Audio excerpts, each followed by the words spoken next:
Now, in this book, I'm telling you, I read some reviews on this book, and I haven't read anything bad.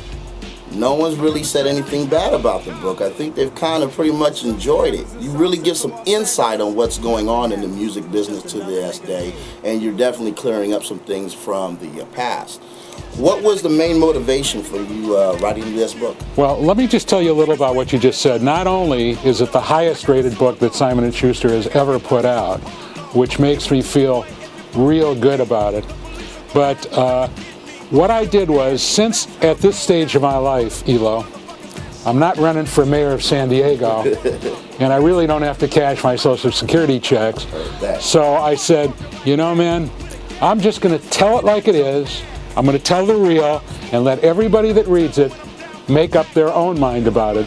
One thing that I had read was that every NWA artist that came from you to this day has grossed over $175 billion after Jerry Heller. Well, that's actually a small exaggeration, Okay. but they have grossed.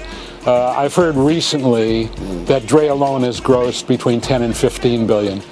So we're up into the 10 to 20 billion dollar number, and it's growing all the time, because that includes, you know, all of the original members of NWA and anything that they're involved with. Harry did not start with NWA. I know that for a fact.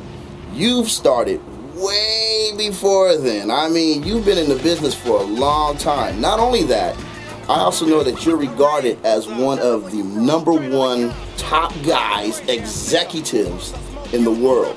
You have been the man behind a lot of success on a lot of people that are some of the hugest names in the industry today.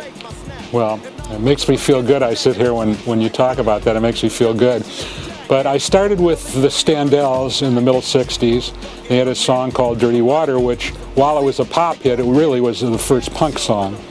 And then I had the Grassroots, and then I got involved with Creedence Clearwater. Wow. Then, of course, in 1969, 1970, I brought Elton John to this country for his first U.S. engagement. Wow. And then Pink Floyd. Wow. And then I was involved with Journey and Styx and REO Speedwagon, and I did the Crosby Nash acoustic tour, Boz Scaggs, Van Morrison, Marvin Gaye, the Four Tops. So I actually, you know, go back a long way and have been at the forefront of every musical movement since the beginning of rock and roll. That's going to bring us into the NWA thing.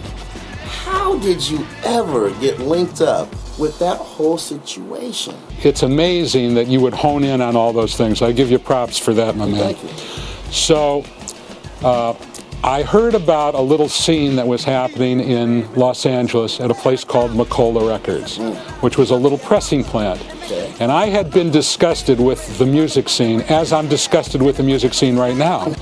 So in the mid-'80s, that was where the music scene was. I heard about Macola Records, where for $1,000 you could press up 500 records, complete with the artwork. Wow. This guy would send them out, Don McMillan would send them out to all his friends in other cities that did the same kind of thing that he did. And if you were lucky, the one radio station in America, little 5,000 watt station at the top of Alvarado Street called K-Day, which I think was probably as important as Jerry Heller was in the beginning of rap music. That's right. With Julio G, That's right. Tony G, That's right. Greg Mack.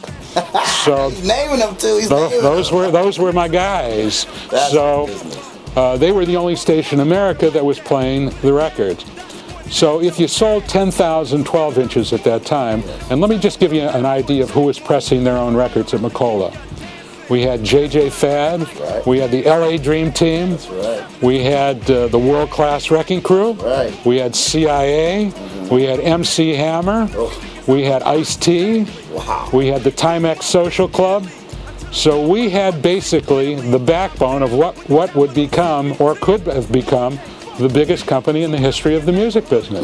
Now, some of these groups that you have just named, didn't you represent most of these groups? I represented almost all of them, with the exception of Hammer and Timex Social Club, which was Jay King, along with Egyptian Lover and Rodney O and Joe Cooley. And that is funny, because all these names that you've named at that period of time was the West Coast movement.